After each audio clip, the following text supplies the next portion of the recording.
Hello, and myself is K.Shivesh, and we will talk about history and our examinations, bill services examination. So it won't be exaggeration to say that history is not father of all the subject, but basically mother of all the subject. And then this is the reason why we give so much emphasis on our procedure of examination with history. So as per the need of the examination, we give focus on modern India. That is to get the clear concept about the prelims and mains, both exclusivity. And at the same time, we go for the art and culture as well. So tackling history is rather found to be very lengthy as per the old concept and old school of thought. But in the modern sense, you can see that if you go by mathematical ways of preparing the history, or you'll consider history as a science and not as an art, then obviously you will find that it will be very easy to take the subject in a very same time, in short time, that you take the other subjects as well. So here at this concept of history, suppose you take the modern India, India is a golden bird. And I'm not saying that all the Greek literature since ancient times was having the same type of the comment. So it's not nostalgia of Indians, but basically entire world is unanimous on this point that India is a golden bird. And at the same time, the prosperity during the ancient and medieval India was totally ruined by the Britishers in 190 years of the British colonial period. Recently, you might have seen there are lots of debate going on because of the comment of our foreign minister that 45 trillion economy was looted from India, and thereby the prosperity, that is the golden bird, had turned on to simply bird. So when in 1757 we constituted the 25% of the total GDP of earth, and in 1947 it had reduced to 4% around. So that is how you can take the exploitation made by the Britishers. But anyway, our progressive national movement had created such a atmospheric conditions in India, and the rise of nationalism, subsequently national movement, and then mass movement forced Britishers to quit from India. So how this independence was achieved, how the rights of the people was assured, that was a big deal to understand. This is the biggest non-violent struggle ever found on this earth, ever since the humanity had developed. So we need to understand that dichotomy of the British control mechanism versus Indian nationalism.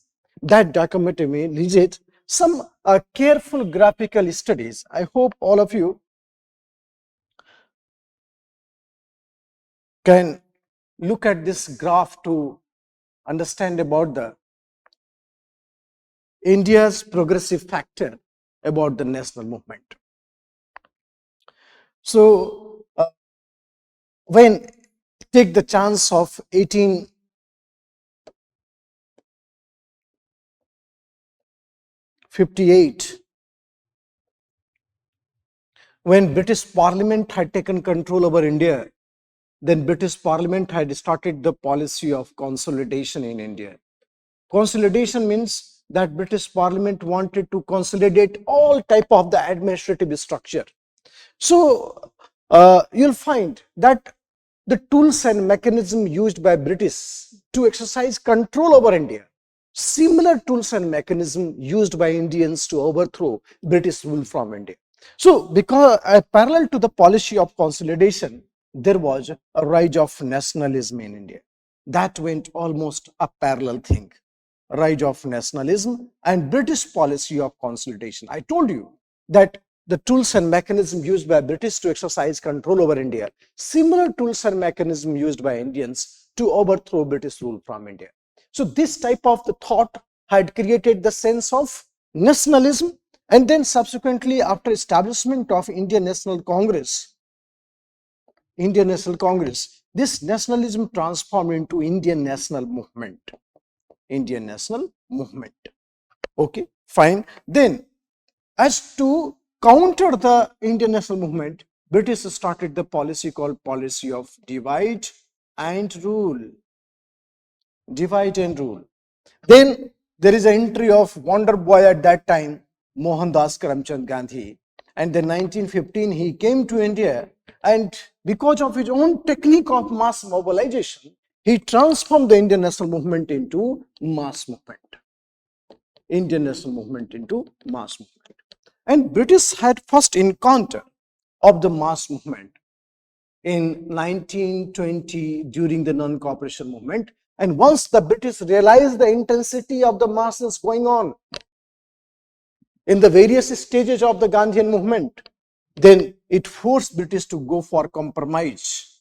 And finally, in 1947, the British control mechanism, because of the compromise with the rising mass sentiments, became zero, and British had to quit India, and the Indian nationalism mass movement suits to independence. This is the way that you can explain the entire national movement after the revolt of 1857. Okay, and this tendency, this is yellow line representing the British control mechanism and the white line representing the nationalism, and there is a war of position between these two. And after 1920, the war of position definitely came in favor of India, and that leads to independence. And British compromising policy with this mass nationalism forced Britishers to exit from India. So this is a way that you can understand what I said. History, you should take history as science, but when you take the history as a subject, which is an art subject with full of facts and file, this is absolutely wrong ways to take the history. So this graph is called war of position. This is called war of position. So these are the things we come with such important fact file and understanding of the conceptual in totality in future also. Thank you so much. We keep coming with that. So